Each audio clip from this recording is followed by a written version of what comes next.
It's June 12, 2025. Our subject of prayer is taken from Psalm chapter 95. Present sadness and hope of salvation. This psalm takes up strong words from the history of the salvation of humanity. It is words without freedom. Forgiveness, joy, life, love, justice, peace and happiness. The psalmist begins with thanksgiving to the merciful God for having forgiven once he reports the return of captives as already taking place. Despite this return, God still lets his anger weigh on Israel.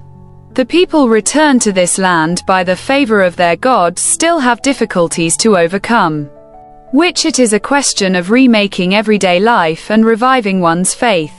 It is also about rebuilding the temple, the meeting place par excellence with there was God.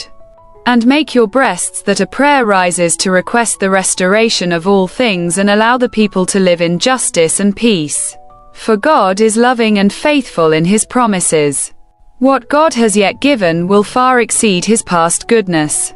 In summary, this psalm can be structured into the following 3 points.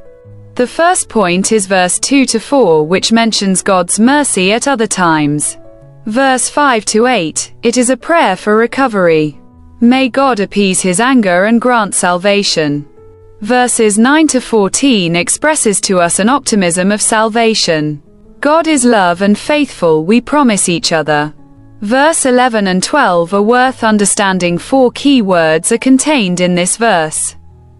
These key words are goodness, fidelity, loyalty, peace. Goodness and faithfulness meet. Loyalty and peace embrace.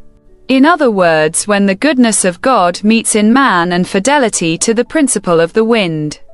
The justice of God is expressed by the peace which fills man with serenity and joy, so there is no longer punishment and condemnation but a permanent harmonious understanding between God and man. It was intent and call perfect vertical communion. This communion will ensure. May God give happiness to his creature and may it in turn produce its fruit.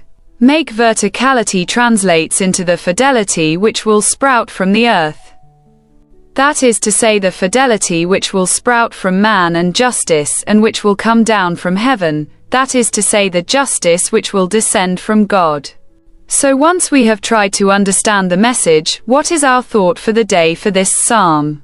Salvation in Christ was a marriage between heaven, the dwelling place of God, and earth, the temporary dwelling place of man. This marriage is a common work between God and men, therefore Christelle received the responsibility of celebrating. So getting